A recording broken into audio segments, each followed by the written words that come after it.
Recharge खत्म होने के बाद आउटगोइंग कॉल बंद होना समझ आता है, लेकिन इनकमिंग कॉल बंद होना सरासर मनमानी है। सर, हमारा मोबाइल नंबर आज हमारी डिजिटल पहचान बन चुका है। एसेंशियल कम्युनिकेशन जैसे कि UPI payment, banking, OTP, train ticket OTP, PAN, Aadhaar authentication, interview का कॉल, हॉस्पिटल का कॉल, माँ बाप का गांव से कॉल, तमाम चीजें इनकमिंग कॉल और इनकमिंग एसएमएस से आती है, और वो इसलिए बंद कर दिया जाता है कि इंसान एक रिचार्ज कराना भूल गया। सर, टीआरए का डेटा मैं बोल रहा हूं, टीआरए का डेटा बताता है कि भारत में 125 करोड़ मोबाइल फोन यूजर हैं, जिसमें से 90% प्रीपेड प्लान के यूजर हैं। सर, आज मैं प्रीपेड प्लान के जो मोबाइल यूजर्स हैं उनकी ओर से दो समस्याएं उठाना चाहता हूं। सर, पहली समस्या है कि रिचार्ज खत्म होने के बाद आउटगोइंग के साथ साथ इनकमिंग कॉल का भी बंद होना। सर, जब प्रीपेड प्लान एक्सपायर होता है या मोबाइल रिचार्ज की वैलिडिटी खत्म होती है तो आपकी आवाज बंद कर दी जाती है।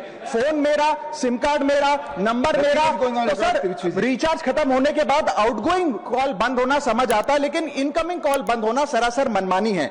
सर, हमारा मोबाइल नंबर आज हमारी डिजिटल पहचान बन चुका है।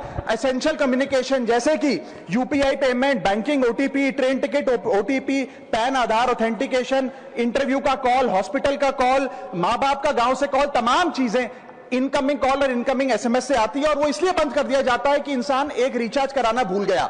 सर, इनकमिंग कॉल बंद करना is not stopping of a service, ये हमारे राइट टू कम्युनिकेशन को स्टॉप करने जैसा है। सर, जैसे आपका आधार कार्ड इसलिए एक्सपायर नहीं हो जाता कि आपने डिटेल अपडेट नहीं करी, या आपका बैंक का खाता इसलिए बंद नहीं हो जाता कि आपने मंथली डिपॉजिट जमा नहीं किया, या आपका वोटर आईडी इसलिए सस्पेंड नहीं हो जाता कि आप एक चुनाव में वोट डालना भूल गए। ठीक उसी तरह आपका मोबाइल नंबर इसलिए सस्पेंड और डीएक्टिवेट नहीं होना चाहिए कि आप एक रिचार्ज भूल गए। सर, मैं सदन में फ्री आउटगोइंग की मांग नहीं कर रहा, फ्री डेटा की मांग नहीं कर रहा, लेकिन इनकमिंग कॉल फैसिलिटी की गारंटी होनी चाहिए। मेरी 3 स्पेसिफिक मांग है। पहली, प्रीपेड मोबाइल कनेक्शन में इनकमिंग कॉल और इनकमिंग एसएमएस कम से कम 1 साल तक कंटिन्यू रहे, चलता रहे from the date of the last recharge, ताकि एसेंशियल कम्युनिकेशन चलती रहे। दूसरी, deactivation of the mobile number after 3 years. ऐसा ना हो कि आपका मोबाइल नंबर किसी को आपका मोबाइल नंबर बंद करके किसी और को अलॉट कर दिया जाए। कम से कम 3 साल का ग्रेस पीरियड देना चाहिए from the date of the last recharge. And third demand, mobile operator should introduce a low cost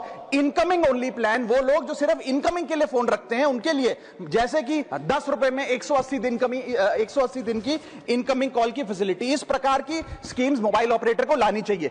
दूसरी समस्या जो प्रीपेड कस्टमर्स फेस करते हैं वो है टेलीकॉम ऑपरेटर का 28 दिन का मंथली रिचार्ज। साल में सर महीने 12 होते हैं, लेकिन 28 दिन की रिचार्ज के माध्यम से 13 टाइम्स रिचार्ज कराना पड़ता है। कैसे सर? 28 दिन into 13 times is equal to 364 days. ये एक बड़ी क्लेवर स्ट्रैटेजी है, जिसके चलते आपको फीलिंग 30 दिन की देते हैं, लेकिन आपसे डीलिंग 28 दिन की करते हैं। सर, दुनिया में हर जगह बिलिंग साइकिल कैलेंडर मंथ के हिसाब से होती है, 30 या 31 दिन। आपको मंथली सैलरी, लैंडलॉर्ड का रेंट, बैंक की ईएमआई, बिजली पानी गैस का बिल, तमाम चीजें 30 या 31 दिन के महीने के हिसाब से होती हैं। लेकिन ये मोबाइल ऑपरेटर, टेलीकॉम ऑपरेटर 28 दिन के महीने के हिसाब से आपको रिचार्ज प्लान बेचते हैं, ताकि साल में एक अतिरिक्त रिचार्ज आपको मिल जाए। मैं उम्मीद करता हूं कि इसे भी समाप्त किया जाएगा।